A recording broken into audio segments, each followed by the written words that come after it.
evening. I'm very excited about tonight. Not only do I get to taste three wonderful wines, but I'm finally in from the cold. And in my personal opinion, they're three wines that do work very well for this time of year, but also transport me to warmer climes. And particularly the first two really make me think of tapas. So although, yes, they're really suited for this time of year and how chilly we all are here in the UK, I am also so excited to imagine myself in sunny southern Spain, and heat my little fingers sort of psychologically through the powers of Spanish culture. But anyway, my name is Anna and I'm part of the tastings and events team here at the Wine Society. I am joined this evening by the wonderful Mahesh. Mahesh is called Tastings Team tonight. If you've not joined one of our events before, then you'll notice that he's popped up on the chat. You'll also notice everyone on the chat at the moment, nearly, has been using the everyone drop down option. Please do use everyone if you want to chat to your fellow members. You can let us know where you are, what you're drinking, and of course you can let us know what you think of the wines from tonight, our three lovely sherries. But you can also let us know any other thoughts you might have about sherries in general, or other fortified wines for that matter. Also, we do have time for questions. I'm conscious of the football. Now, it's not England as it was going to be, so I'm going to be hosting this tasting until 7:15, and then anybody who wants to nip off to the football, obviously you can nip off before if you want, but anybody, including Mahesh, who might want to nip off at 7:15 will have hopefully had their fill of sherry information, and then from 7:15 onwards I will answer any questions until the 7:30, and then obviously if people don't have any more, then we can all go and enjoy our suppers with some sherries. And then last but not least, got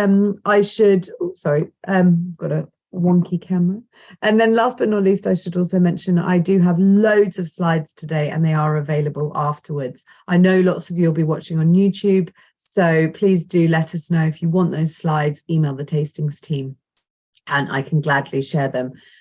This was an event, before we get going, that I should also mention was by member design. So a while back we did a fortified session and I said we were going to have another on port, and perhaps I'd been silly missing doing one on sherry, and a lot of members email me to say yes, you have been silly. So here we are, and I'm really pleased that we are, because it is a style of wine that I absolutely love. So thank you for calling me out on it and making sure that we had a sherry event up our sleeves as well. So sherry is an interesting one. I'm going to begin with quite a large amount of geography and history, because I think I often say this and I do mean it, but I think probably more than any other place and within any other history and culture, sherry is really, really unique, completely unique worldwide, and it has been influenced by its geography and its history. So if anybody's never tasted a sherry before, I'm going to give you two basic pieces of information and then I'll add to them, hopefully, with a bit of background. But all sherries start life as a white wine, and they are all fortified, sort of. Let's assume they're all fortified. Tonight, we're going to be talking about fortified sherries. Quite recently, incredibly recently, some new legislation has come in to say that you don't have to add alcohol to make a sherry if you can get it up to the legal alcohol limits, which historically was the way that a lot of people made sherry. So some old traditions are coming back in. Talk about those in a second. But if you just remember, all wines start life as white wines, technically, and then we do things to them. So let's talk about geography first. We're in the south of Spain here. You can see Gibraltar, and you can actually see Northern Africa. So really, really warm. And the Sherry Triangle, as it's called, is this small area here within the Andalusia region of southwest Spain. It's called the Sherry Triangle because it's essentially three towns, Jerez, Sanlúcar de Barrameda, and El Puerto de Santa Maria, that are all regions where they produce sherry, but a lot of the vineyards then sit within. Now, there are actually 6 other municipalities that can grow the grapes, but the wine has to be produced in this triangle. So interesting facts, perhaps, that rainfall is pretty high here. You wouldn't think it, but it is. But all of the rain actually falls within the winter months. So in the summer, it's incredibly hot and incredibly dry. But there is a cooling influence, and you can see how close Cadiz, the beautiful, beautiful fortified town of Cadiz, is here. So we do get some decent cooling influence from the sea. So that's important, particularly in the aging of sherry. Not so much the production, although to some extent it is, of the actual wine, but the aging, it is crucial. Where you sit in sort of relative terms to that influence from the ocean, and therefore the yeast that we're going to talk about, it's absolutely key. So here's a little closer up moment. I just want to show you that Jerez is further inland, and then those two, Sanlúcar, more than anything, remember that. Sanlúcar de Barrameda is the one with the most ocean influence, and that's just here on the top left of your screens. Beautiful towns. I'll talk about the history with these, actually, because I think you can see the influence. There's a lot of traditional Spanish, but also there is a lot of Moorish influence. So it's important we start at the beginning, I think. Sherry is one of the oldest denominations of origin in Spain, and it was established, Sherry, or the town is Jerez, but the region has been anglicized to be Sherry, I suppose. But it is called sherry, the style of wine produced. And that was in 1933 that was founded. But they've been making wine a heck of a lot longer than that. So by the time the Romans actually conquered Jerez, or it had a slightly different name then, 200 BC, they were already growing grapes and making an awful lot of wine. So they knew how to make wine already by 200 BC. After the decline of the Roman Empire, you see the Moor rule, and naturally they're an Islamic people, so alcohol consumption was forbidden. But they still produced wine for trade. So actually, under the Moor occupation, where a lot of the architecture comes from, and influence certainly, be that food, culture, music, dancing, architecture, etc., they actually also gave the most incredible gift for the region, which was the idea of distillation. Before the Moors, they weren't producing any grape brandies, which become essential when we talk about the fortification process. The 1200s, 1200s is what I mean. The Moors were expelled during the Reconquista, and you have, following that, the age of exploration. I won't go back to the map, but I'm sure you can imagine. We're talking about a port area. So during the age of exploration, this portside area was essential. People were getting the wines as they traveled down to Africa. It was a big hub, a huge hub. Now, in late 1400s, to encourage Brits to buy sherry, because at that point there was some love of sherry, but to encourage Brits to buy sherry, because we loved the booze so much, they abolished the export tax for the wines of Spain. So sherry love grew, it grew and grew and grew. Then we had some bad Spanish-Anglo relations. So Henry VIII divorced Catherine of Aragon. That didn't do much for the PR of the UK. We've got the Spanish Inquisition, the Spanish Armada. But even during all of that, the Brits' love of sherry grew. There's a Shakespearean quote. You hear sack, which is a word around how they describe sherry. And actually, one of my favorite facts is that when Sir Francis Drake, he intercepted, it's probably the wrong word, and my military language is awful, but he essentially delayed the Spanish Armada for a year by finding this set of boats. And during that, as part of his mission in delaying the Spanish Armada, he actually commandeered some sherry butts, and that was in part of his mission. But the point is, up until this point, we had a love of sherry, but it hadn't actually been fortified. So it hadn't had the grape spirit added. Now, compared to port, it only has a touch, and it doesn't have too much, but it does have a touch. Now, the reason we do fortify it, most say, is that port was becoming very popular. Again, another portside town, Spain and Portugal. We're not talking, too far round the bend, shall we say. I've done it the wrong way for the camera. But port was incredibly popular. And so there was this sherry wine, and lots of it was laying around, and it was oxidizing. And so two things happened. We started to fortify our wines just in sherry. Sorry, the sherry producers started to fortify their wines to make them similar to port. But also sort of a solera system is created, because as these wines are oxidizing, as people are moving to port over sherry, the merchants were given orders to draw off only what they needed from the barrel. And then they were using other wines to top them up. So the solera system had been created in Germany already, but independently, the solera system, this idea of mixing wine through drawing some off but adding some more, was created. And I'm going to go into that in a bit more detail later if you've never heard of that before. And then the final thing we did to copy port, so we added a brandy, but we also decided to then sweeten the wines. Up until this point, the wines of Jerez and sherry were dry. Which leads us on nicely, actually, to talk about styles of sherry. Before we move on, and only because it's on this picture, but of course we could talk about it in a little more detail later, but I think for the purposes of this evening, it's going to be more interesting to talk about the styles. But it is important to talk about the soils because they are unique. They have, as you can see here, such a high level of chalk, chalk/limestone, we can say.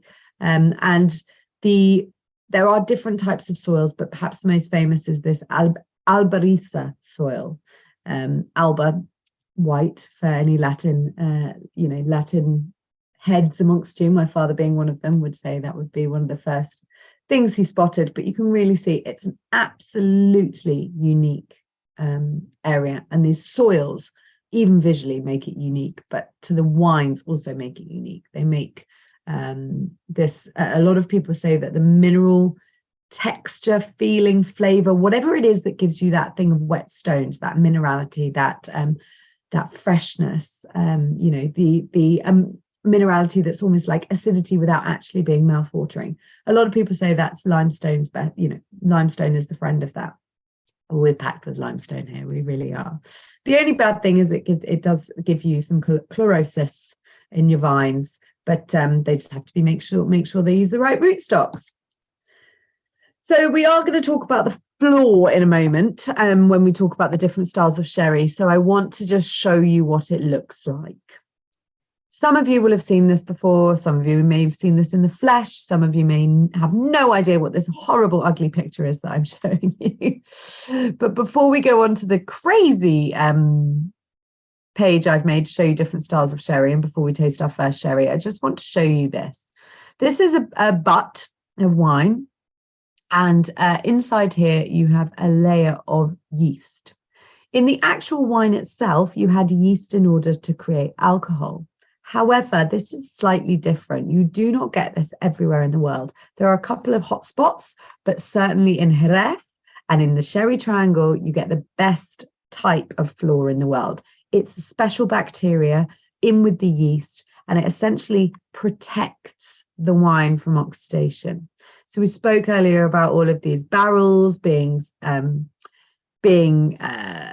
brown from oxidation. Interestingly, in Jerez, particularly by the coast, when this layer of flor or vela forms, your wine's protected from oxidation. And our first wine this evening is completely protected from oxidation. So that's why I want to show you before I show you scary slide.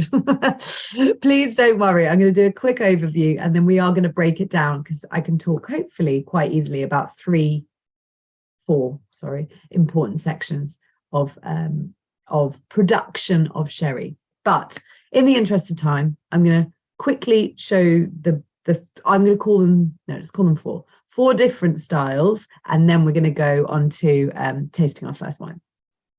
So before we go, don't worry about the words for now, but if you see this yellow one here, this is biologically or flor-aged wine. So these are wines that are dry, made with the Palomino grape variety, and they have this layer on them that stops oxidation. So I've kept them yellow because those are the wines that have this incredible, almost white wine looking appearance to them. The next one along, and this is why I said I was going to break them up slightly, is oxidative wines. So these are wines that have allowed the oxygen in. Now, Some of them are completely oxidative and they will go brown. And you can see here, that's what we've got in our second glass. So I have made those that lovely sort of burgundy colour. But these are wines that do not have that flor. I'll explain why later. And those do go brown. Great. There are also other oxidative wines, these two orangey ones, and I'm going to go into those completely in more detail. But if you imagine now, these are all our dry wines. There's no sweetness in these. And we've got the bright yellow ones. They're not actually bright yellow, but bright yellow ones that are with that layer on. And then we have other styles that don't always have the layer on. We then have, and I'm going to go to the right-hand side of the screen here because it will just be a bit easier, sweet styles of wine that are produced by stopping fermentation or sun drying them. So that hence my sun. And that's what we've got in our final glass. We have a Pedro Ximénez. So here we've got different grape varieties, 2 different grape varieties. I'll explain more when we get to them. But these are making your nectar sweet wines, the crazy sweet wines. So I've put those in green purely because I could not think of a colour for sugar. But these are the wines that are unbelievably, unbelievably sweet. And often because of the way they are made, do end up with like a green rim. So that's on the far side. And then in this middle section, these are what I would call sweetened sherries. You basically take the left-hand section and you add either sugar or you add this green area. So you add either sweet wine, sugar, or rectified grape juice. Something sweetens all of these. And so you can see here, different wines can be sweetened to create different final styles of wine. So I hope that we are going to go through this in more detail, so don't worry. But I hope that gives you a breakdown. You've got dry wines, and you can have ones oxidated or not, so flor or no flor. You can then have sweet wines that are very, very, very sweet, made with exclusively those grape varieties, Palomino or with Pedro Ximénez or Moscatel. And then you have something in the middle, which is almost a crossing. You have these wines that have been sweetened. So let's go on to our first wine. Of the area, it is biological flor-aged wines we're going to talk about first. We're going to talk about this yellow section. And I've put a shield at the top to say they are protected from oxygen. So what is a Manzanilla? Well, Manzanilla is, I showed you, made from the Palomino grape. It is fully dry, so we're not expecting any sugar. And what they do to ensure that you get that flor, that layer, is they fortify it with a splash of brandy, because they only fortify it to 15%. So you'll see here 15% alcohol. Now, at 15%, that veil de flor, that layer, can survive. Once you start to increase that alcohol percentage, it dies. So it's really important to know that Manzanillas and Finos from that left-hand section are really, they all start life at 15%. Now, I've put that they can get a little bit higher, sort of academic. They get higher in alcohol because you can get styles like Manzanilla Pasanda, which has been aged for a really long time. The flor might weaken a bit, goes slightly browner, but then you also have evaporation. So it can get higher, and you can still call it a Manzanilla or a Fino, and they often have Posada after them. Realistically, they're 15%. That's what you need to think about. What's the difference between these two then? Because other than a tiny bit of alcohol on the regular, I can't see much difference. Well, the difference in these two wines comes really from where are they made. I mentioned earlier to remember San Luca de Barrameda. San Luca de Barrameda being that really beautiful coastal, I do this the wrong way around the whole time, but the coastal town with huge amount of influence from the sea. That is the only place that Manzanilla can be made. So they're almost like the same, and this is a bit of an argument at the moment, they're almost the same input. The same thing is going, it's where they're aged. It's under discussion at the moment. It's a bit of a hot debate in the world of sherry. But the logistical reason for this is that in Manzanilla, you get in Manzanilla, so the one on the left, you get a more vigorous flor.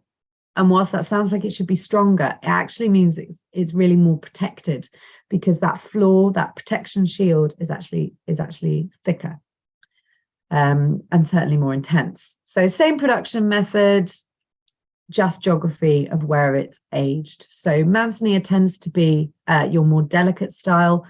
Realistically, they're both very delicate in the sherry world, but that's the explanation between the two. So let's have a taste, because we've got our Manzanilla. Telling Mahesh before this, this is actually one of my dad's favourite wines in the whole world. So we have 12 half bottles for Christmas, but he absolutely loves it, and quite right too. This is the wine earlier that I said is it's my summer wine and my winter wine. It does everything.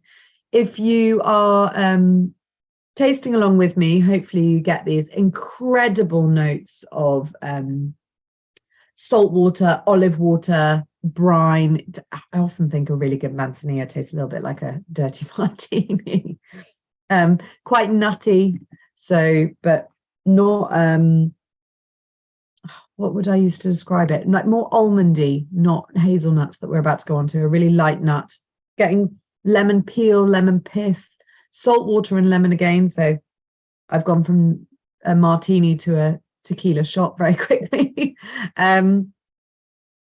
Sometimes I do get this kind of green element to a Manzanilla that I think is really lovely. I can't quite get my words onto it, but something not grassy, that's wrong, not hay, but that kind of earthy vegetal is what I'm going to go for, but in a really beautiful way. So let's have a taste, and I'll tell you about where it's from, because it's beautifully, it's a beautiful place.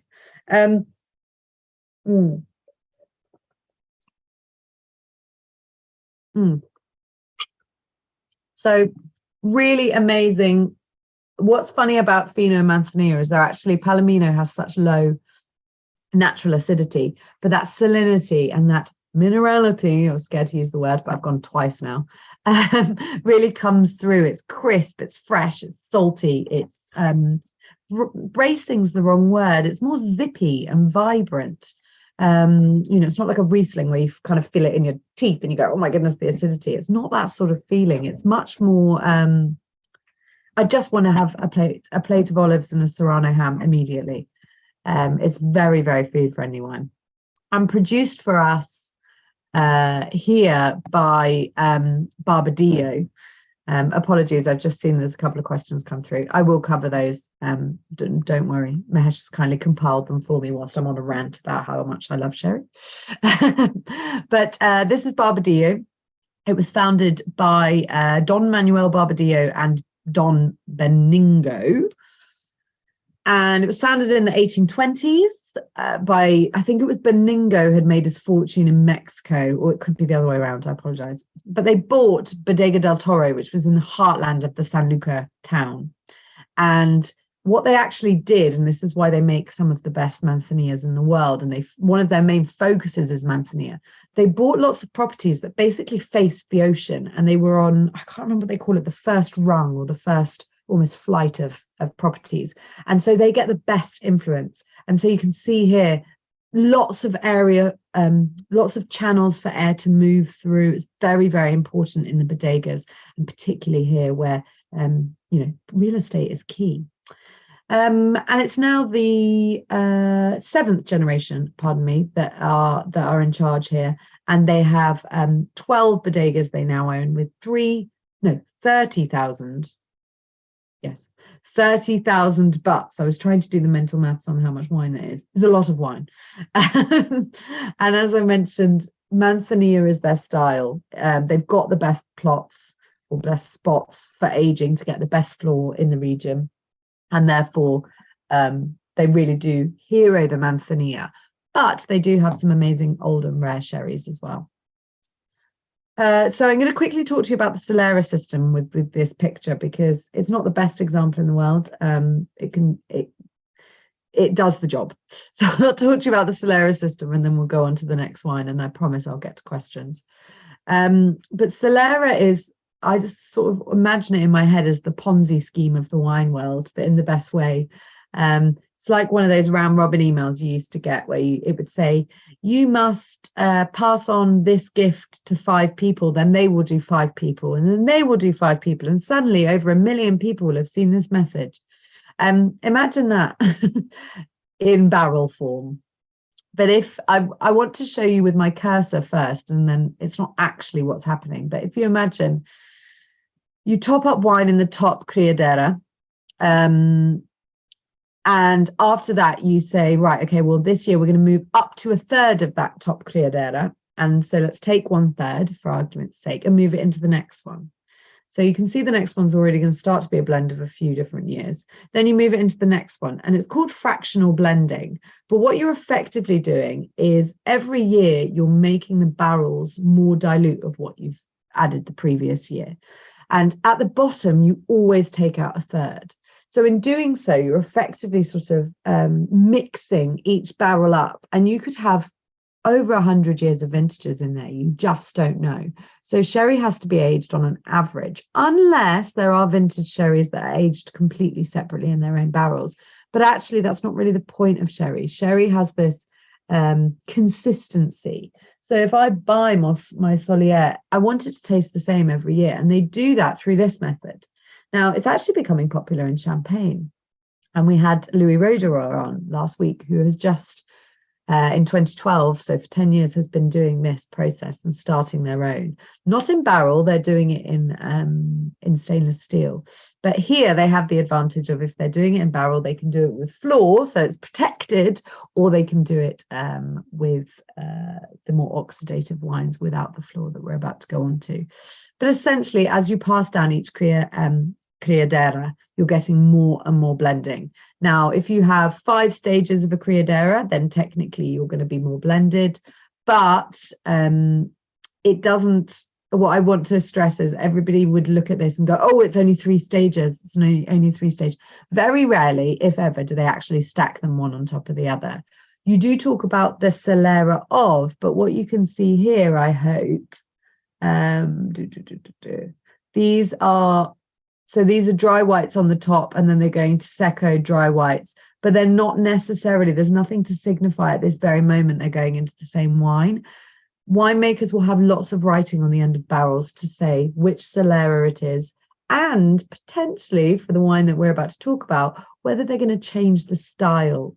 So it's almost like a little chalkboard. Every barrel gives you the information of what you need to know about that wine.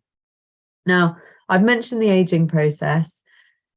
You can add age statements to sherry, but you need to be confident or have enough paperwork to prove that your barrels are at least that age. So you can have 12 or 15-year-olds, so you have to be able to prove that the wines are that age, or VSO, very old sherry, 20 years, or VORS, they're such beautiful names, very old rare sherry, and that has to be over 30 years. So we've got an age statement on our Pedro Ximénez later, which says 12 years. So they are confident and they know that's 12 years old. Like the solera has had at least 12 vintages in. The interesting thing about the Oloroso we're about to taste is they don't actually know. It's been found. They were discovered in a 235-year-old cellar, but they don't know how old. So they haven't put an age statement on it. So most tasters, if that's the best way to describe them, have hazarded a guess that it's at least 30 years old, but obviously it could be much more than that. We just don't know. So let's talk about that style. I said we were going to do ignore what I said about one that changes. I will tell you about that in a minute. But we've got with us an Oloroso. I suppose actually they wouldn't know that it's definitely an Oloroso. It might have been an Amontillado. I'll go into why in a moment. But Oloroso, which is what they've labelled this as, I suppose they've probably done a taste test. But Oloroso, they don't have the flor. So they don't have that shield, that barrier. So instead, they are allowing oxygen to interact with the Palomino grape variety. Well, if it's all in the same cellar or it's all the same producer, how? They are fortifying it to a higher alcohol level. So they are fortifying it to 17%. And at 17%, you're going to kill that lovely layer of yeast but you're going to kill it on purpose in order to allow some oxygen into the wine. And so this is why 17 to 22% is going to be the alcohol of your Olorosos.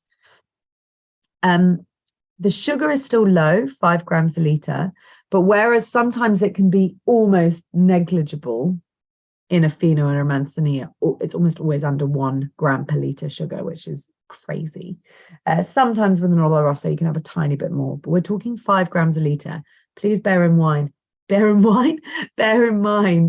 a lot of red wines are 5 grams a litre, 4 or 5 grams a litre. So we're still talking dry wines here. We're just not talking lip puckering dry wines that we have in our biologically aged wines.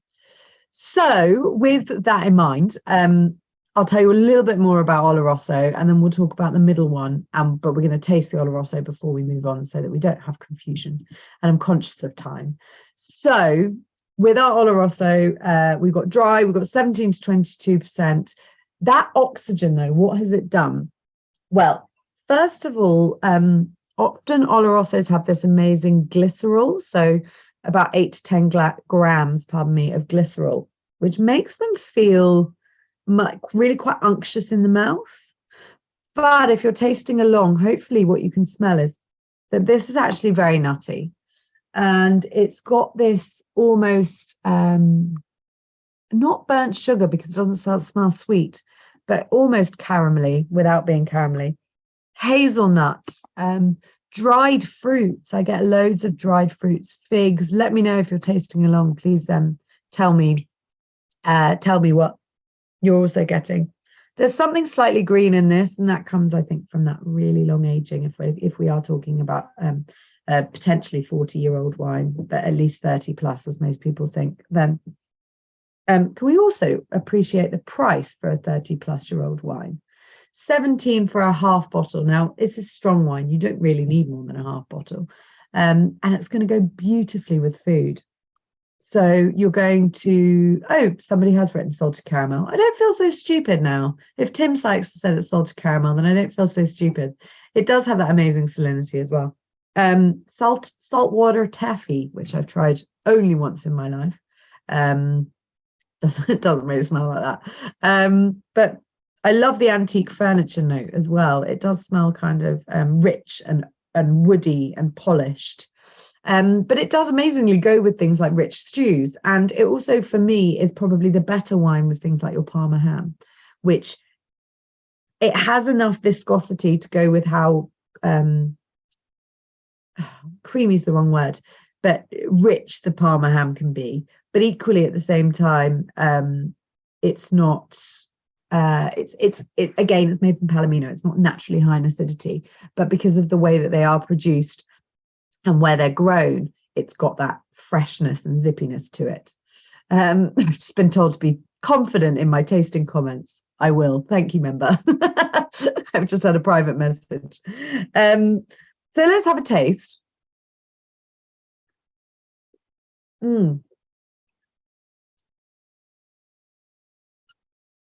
Gosh, it's good. I've had mine a little bit chilled tonight. I mean, it was not even an option to not have it chilled in my cold upstairs hallway, but I have had it slightly chilled, and I actually really like it. You could have this at room temperature as well, but I think I would suggest, if you can, pop it in the fridge for 10 minutes. It's got this incredible zingy vibrancy again because of that chilled more than anything, I think. But what is really brought out is that salty, almost peppery. It's really making my mouth tingle, but it's got that nutty, it's now hazelnuts, walnuts, loads and loads of nuts all together. And somebody's written old leather, and I think you do get old leather on the nose, but it's beautifully savory. It's got, chestnuts. That's the other thing I'm thinking. I was trying to work out in my head why I was desperate to have it with my mum's beef bourguignon. And she does, in her beef bougie, as she calls it, she does, I don't mean ferment, pickled chestnuts and pickled walnuts. And it is almost like that pickling sensation, which I think is quite special. And it's a very powerful wine. And I'm getting a lot of the different species of nuts. So if you are a sherry fan, I think this is a particularly special one. This is not an everyday one. Tim said that the exhibition Oloroso is dried fruit and nuts. Yes, and I think it's worth saying that this particular Oloroso, there were only these 5 butts found. So this is one of 5, which is where 1-5 comes from. It's already very old. It's not as fruity. So if someone were to ask me what's the comparison, it's just not as fruity. It's almost lost all of its fruit, and it's fully in nuts. I got more fruit on the nose, very, very dried fruit, like no liquid left fig. But certainly it's not as fruity as the Society's Oloroso. And just quickly, somebody, I've been speaking about barrels a lot, has asked if the barrels are oak. Yes, they are, but they're really old. So no oak influence on a sherry just means that these barrels are so old, you're not getting oak flavor. So if you imagine that these barrels will be American, almost like I don't know that for a fact, but I can put that quite confidently. The barrels are so old and have been used so many times, and they will often actually put young wines into them to get rid of the flavors, and then they just want them for their oxygenation properties and not for flavors. So we talk about oak influence as a flavor comparison when we're talking about it on the Wine Society website, so you can ignore. Helen said this is going to go very well with the remains of last night's Roquefort souffle. Helen, that sounds divine. Absolutely. And it's that saltiness of the Roquefort that's going to pick up beautifully with that salinity of the wine. So a quick little bit about these guys before I move on. This is was started by Sanchez and Remate, which you can see here, who've been making 100 years of sherry. Started to make a brandy, which was very famous, but they're now back in sherry. If you want to learn more about them, they've got an amazing background. They were House of Lords official sherry, Vatican official sherry, you name it. But it's a very, very special wine. So let's go now. I'm going to talk about Amontillado properly, and then I'm going to try and talk about Palo Cortado, even though nobody really can. But basically, if you take the 2 wines we've tried, so we've had an Manzanilla and we've had an Oloroso. Imagine if they had some sort of love child. That's sort of what we have with an Amontillado, and to some extent a Palo Cortado. But what happens in an Amontillado is you take your biologically aged wine, and you've got that at 15%, and you might decide, well, it's starting to get a bit of a flor already, or actually it's not as exciting as I want it to be, and it doesn't have the finesse of my Manzanilla or more likely my Fino. So let's top up the alcohol.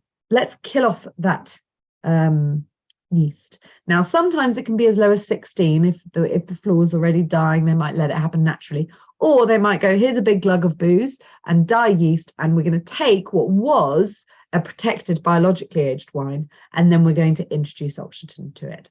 Depending on when in the process they do that, you can sometimes get this kind of more spicy, woody second wine, or you can have the more yeasty flavors of the first wine. So it's almost like a spectrum. So Amontillado becomes a little bit of both.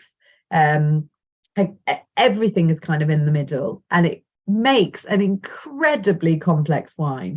So if you haven't tried an Amontillado, they can be trick wines for sure, because sometimes they can be so Oloroso in style that you find it hard to pick out the Fino that might have originally been there.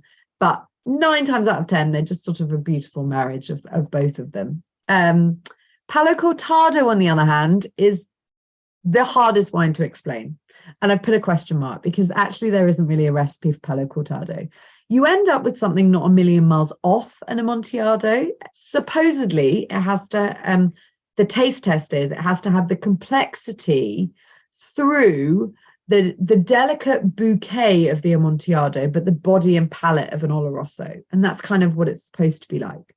So it used to be that you would fortify some of your finest Fino musts to 15, then mark the cask with a Palo, and then if the taster would say this is really good, but I think it could become a Palo Cortado, they would cut the Palo, the circle, and that would become a Palo Cortado, and then they would fortify it. But the reality is that's just not always true. Some people blend Amontillado and Oloroso, so they blend these 2 here. Whatever happens, you end up with a wine that's 17 to 22%. It's high in glycerin. It's beautiful. It's often the best of the best, but it does share its properties more on the oxidative with a touch of non-oxidative. So it's yeah, Julian said, I like the question mark at the top of the Palo Cortado column. It's because a lot of people keep it a secret as well. They don't even tell you, because it's sort of, it's the winemaker's tricks of the trade that go into it, and they don't want to share it, because some of the best Palo Cortados in the world really are some of the best wines in the world. So if you haven't tried one before, that is my wine of the evening to try. Get your hands on some Palo Cortado. It's really fun. Now we're going to quickly talk about the sweet styles. I was going to talk about grape varieties, but they're not hugely inspiring to talk about because it's the production methods. But to give you an idea, Palomino is the grape in these two wines, and this has very high yields. It can be quite bland, honestly, when it's really high. But if you keep the yields low, it can produce some interesting concentrated grapes, but with low acidity. But it does have that really nice briskness of minerality. It's not acidity, it's not making your mouth water, but it feels fresh. The other two varieties, the green box, are my Moscatel and my Pedro Ximénez. There are now some new ones. I'm not going to go into them, but there are newly permitted varieties. Of the two of the sweet ones, Moscatel can be quite floral, often slightly lighter in sugar, so can have a more drying finish. Doesn't get the same sugar levels as your Pedro Ximénez does, but it makes this really fruity wine, where particularly when you dry it in the sun, it concentrates all that flavor, and it actually concentrates a decent bit of acidity as well. So the sugars that you're going to get in your Moscatel, which is the one down at the bottom, usually, sorry, I've done the wrong sign there. They're usually over 160. They are still high, but then that's about the same as a sweet Sauterne. It's not super, super high. And it is more fruity. It can have its fermentation halted by the addition of alcohol, but often it's dried in the sun as well. Pedro Ximénez, which is the next wine. If anybody has got this in the glass, there is no doubt about it. This wine has been dried in the sunshine. Why do I say that? Well, it's dense. It is thick, luscious. I mean, it's the sort of wine where I'm swelling in my glass and it looks like I'm doing it in slow motion. Pedro Ximénez is the grape variety, but it's also the style of wine. They essentially let the grapes get very, very ripe, and then they dry them out on the sun as well. It has got quite high, well, very high natural acidity, which means that you can let it really dry out to raisins, because that high acidity is going to balance the ludicrously high sugars. The sugars are always more than 212 grams. I think that's legal, but if it's not, I've never met one lower, but I think that is the legal. Certainly that's what's in my MW notes. And it's oxidative. So Pedro Ximénez is aged in those barrels. It's slow to oxidize. It oxidizes very differently to the Oloroso we had. But you do still get some of the oxidative character that you're expecting. So dried fruits is one of them, but you're getting that from the actual fruit that goes into it as well.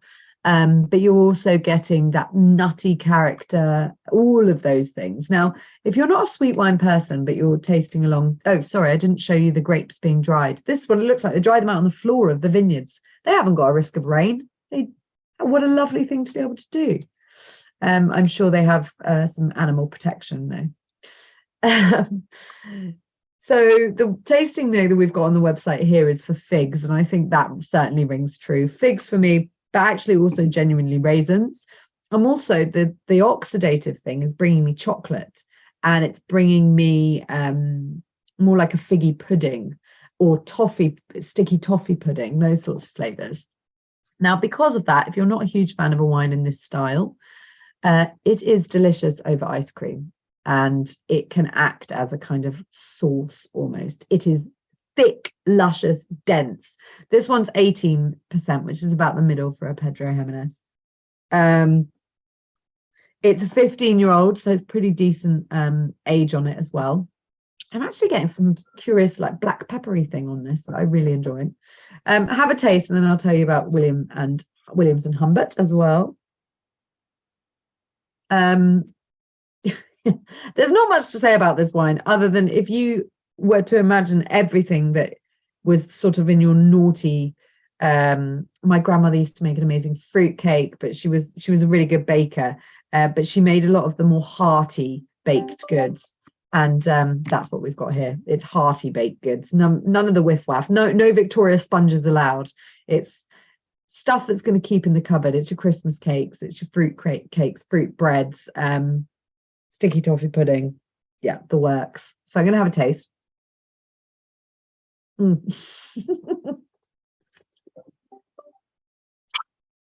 You know when you've tasted a Pedro Ximénez. There's very little, if anything, like it in the world. It went into my mouth like syrup. That was quite amazing. I can feel the sugar all around my tongue. It needs ice cream for me. That's personal choice, but I know that people love this. They love the style. You can't feel the alcohol, which is terribly dangerous, but you certainly can't have more than half a bottle of that. It's so intense. And it's from a very old producer. Oh, that finish is gorgeous. I've just seen their very long lingering finish. Absolutely. I can still taste it. I think I'll probably wake up tasting it. I'll go to clean my teeth this evening tasting it. Julian said good PX is stunning in a small quantity though. Absolutely. And you don't find PX in anything really other than half bottles or small, very small bottles. And this one's made for us by Williams and Humbert, so founded in the 1800s by Sir Arthur Williams and Arthur Humbert. I don't know why everyone has the same name in Jerez.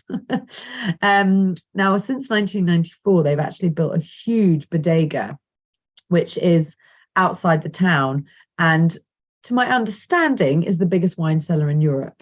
So it's on our website at 180,000 meters squared. And it's owned now by the Medina family. So they dry the grapes for this in the sun, as I just showed you, for 15 days. And then they put them into these soleras for 15 years minimum. So that is how you end up with something so rich and so dense. I'm very conscious of the time now, but all I wanted to do was talk to you briefly about these sweetened wines. Not in too much detail, because I think actually the slide does the majority of the talking for you. But effectively, if you see these names, I just wanted to make sure that you had a bit of an understanding about what they meant. So if you've got a biologically aged wine, so your Finos, you could end up with a pale cream. Now, I got tricked on an MW blind tasting because a lot of pale creams you find, Bristol cream is made often in this style.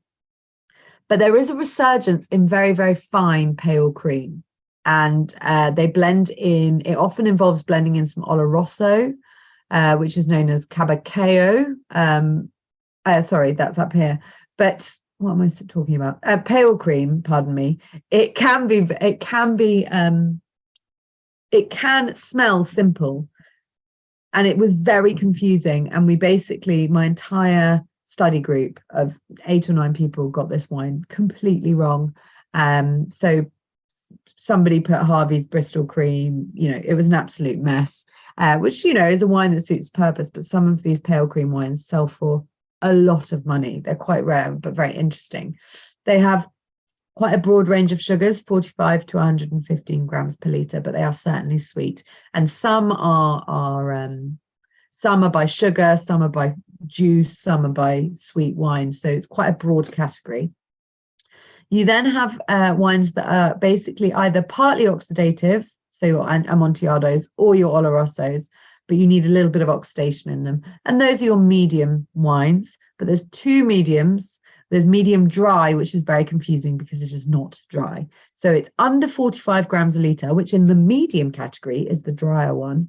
And then sweet is 45 grams and more. So don't be fooled if you see medium dry. That does not mean it's going to be bone dry like your Olorosos are or your Amontillados. And then lastly, you have this final category, cream. Now, cream wines are 115 to 140, so they take a step up. And to sort of match that extra sugar, if you imagine them all on the same kind of trajectory, that cream does need a bit more strength to it. And they're increasingly being called sweet Olorosos, which can be a bit challenging, but those almost always have very good quality Pedro Ximénez in them. So you find that those are really top-notch wines. So yeah, those wines to me, again, they're a bit of a misnomer. And this entire section of sweetened wines has such a varied range of styles, of methods of production, of quality levels, that it can be hard to pin down exactly and explain to you what you should expect to taste. But what I would say is we've got some great own label, medium dry, medium sweet. We've usually got one and not the other. We tend not to have pale cream. In fact, I can't remember the last time. We might have one. But there are better versions than your sort of supermarket ones. So seek those out, please. And then the cream, which is this new, very trendy sweet Oloroso, which is becoming the kind of it sweet wine of the sweet wine sherries, is worth checking out as well. That was the whistle stop tour. I apologize. I know that some of you will be sneaking away, so please do feel free. I hope that you enjoyed this evening. I'd love to hear if any of you are tasting along tonight and what you thought. For me personally, if I was going to do food matching, I'd probably be looking for the Oloroso to try and work with as many things as possible. But for summer enjoyment, there's nothing quite as nice as a glass of ice cold dry sherry and some olives in the garden. And then for pudding, I'd be putting it over my pudding. But actually, for that reason, it's just such a fantastic drink. You can have some in the glass and really delight your dinner guests by pouring them a glass of sherry, saying it's sherry, and then asking them to pour it on some ice cream. And I've done it before. It's great fun. I've had a couple of questions. So I have one question on glassware, which I'm going to, oh gosh.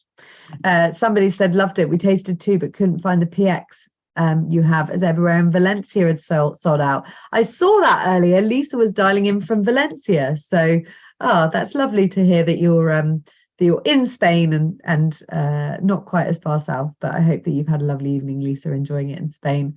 And the PX is made in such small quantities, it doesn't surprise me that it's sold out, even though it's from arguably the biggest producer. Williams and Humbert's probably bigger. Yeah, it's probably from the biggest sherry producer out of all three, but because PX is so hard to make and doesn't sell huge quantities, of course, it's I'm not surprised it's sold out. So so my first question that I saw, come through on email was about glassware. Somebody commented that I was tasting out of actual wine glasses. That's correct. I personally get more aromas. Sherry is one of those wines that everybody thinks you need to drink in teeny tiny glasses, and it doesn't do any justice to the wine to drink in those tiny little ones. It's, for me, the larger the glass, the more aromas you're going to get. Sherry does have the beauty in having, certainly in the Palominos, that lovely minerality. It's so hard to do a sherry webinar without talking about that. And PX does have the natural acidity, but for me, a lot of the time the aromas are one of the most beguiling, beautiful things about sherry. And if you've got a tiny thimble glass, with even worse the ones that go like that, which I know are so popular, sadly, they make me sad, because you really want a glass with a curved rim at the top. So do try and drink them out of wine glasses. White wine glasses are perfect. You don't need big ones, just a white wine glass. Obviously, it means that you might have some washing up problems between meals, because you don't really want to put your delicate white wine in the glass that you were using for your garden Manzanilla, and vice versa. You don't want to be putting certain wines in after the Oloroso, etc. But please do try and do those. I've answered the oak question, which is good. Is oxidated the same as oxidized, from Tim? No. Don't ask me to explain the science, but basically it's about a breakdown in the cells. And I wish I could give you more information, but oxidized wine has gone bad, so it's gone over. You can add oxygen into wines without ruining them. And one of the biggest challenges of a winemaker is actually managing that process, be it in Jerez or be it in the Rhone, or be it in the UK. Oxygen can be wine's friend and it can be wine's enemy. So it's such hard work to find the balance. Sherry just has, or Jerez, or the region, or sherry producers just happen to have this amazing tool where they can, stop any oxygen ingress at all. What's interesting is they're not actually stopping it completely, if we're being really honest, because it's in a barrel. But the ingress in those barrels is so low, and they actually allow tartrates to build up inside the barrel to protect it. I wonder whether, Nadia, that might be, earlier you asked about oak influence. These barrels, a lot of the really old ones, they don't even clean them out properly. I said properly, they don't clean them out in what we would, as modern winemakers would be horrified, but the tartrates that sit in the barrel protect the wine even more. So they might look romantic and like all sorts of things are happening, that these archaic things, but it's such an old and beautiful way of preserving the wine. And I should mention that in Jerez, much like Rioja, they're the two regions in the world with the most either in-house coopers or visiting coopers. And a lot of these, particularly, you take somebody like Sanchez Ramate, who has lots of old barrels, and they have all these, because you can buy soleras, right? If a sherry producer goes bankrupt, you can buy the wine that's in there, or they decide to get out of the game. You buy these entire soleras and you keep them going, or you mix them in with other soleras. So a lot of this finding an old wine is really common in sherry. And they might not know the exact age, but they will know whether the barrels are in really good condition, because what you don't want is a leaky barrel. So wines like this are only possible if the barrels are really kept intact, which I think is amazing. So I'm just trying to see. I don't think we had any more questions. Mahesh has just told me we don't have a pale cream. So I apologize, I said that incorrectly. And Patrick has just mentioned that sadly here in France, sherry is almost impossible to find. It is my dad's saddest reality about living in France. He said that, hence why we've got 12 bottles of Manzanilla halves. I don't think we'll get through all of them at Christmas, but his plan is to take whatever we don't drink home. So it is a shame. We are so lucky to get so much sherry in the UK. We are the biggest export market still. It is drunk locally, but still, we are their biggest export market. There's a little bit knocking around in places like America, but pardon me. But in Europe, in the rest of Europe, sherry really isn't a popular drink, and it's the most it's a shame for them, but it's lovely for us. And I'll just finish by saying, I don't think we do have any more questions, but I will finish by saying that sherry continues to be in decline. So there are people exiting the sherry game. There are new rules coming in to try and make it more flexible. I touched on some of them earlier. So new regions that are allowed to produce it, new grape varieties. This new doesn't have to be fortified to try and appeal to people who don't necessarily want that. But at the end of the day, unfortunately, we need to support sherry, and we need to make sure that these incredible historic bodegas that have been around for centuries don't go out of business. So if I can give you one more tip for this evening, I've got one more tip followed by another tip. One more tip is that please drink sherry, find more opportunities to drink sherry. And I've just seen Steve ask, great whiz a round of choices of drop for Santa, which would you leave out for the mince pies? I think that is the most wonderful question that I'm going to finish on. I actually think that the Pedro Ximénez is too much. I wouldn't leave that around for a mince pie. I would go for one of your cream styles. So I'd be going for probably could go for a medium sweet. Actually, medium sweet would be really lovely. Got that perfect spicy combined with dried fruits, figs, nuts. Pedro Ximénez, I would probably say, is a bit too unctuous, whereas some of those lovely styles of sweetened sherries would be perfect. Just probably not pale cream, because you won't get any of that lovely dried red fruit. And Roger has reminded us that the reindeer are self-steering. So, so no drunk Santa driving the reindeer. They will be self-steering. And on that wonderful note, I would like to thank Mahesh for this evening. It's been absolutely fabulous. It's been a lovely evening. I think a lot of members who maybe aren't joining tomorrow, we have got the cheese event, but if you're not joining tomorrow and you want to join me in thanking Mahesh for everything that he's done this year, then please do. Thank you so much, Mahesh, for everything. It's been fabulous. I think of the non-foodie events to finish on, sherry couldn't be better placed. It's a wine that, like we said, sings of Christmas, but you don't have to just drink it at Christmas. So if we're going to continue to support sherry, please drink it all year round. Hopefully next year we could put something in the diary that's more summery sherries for food pairing.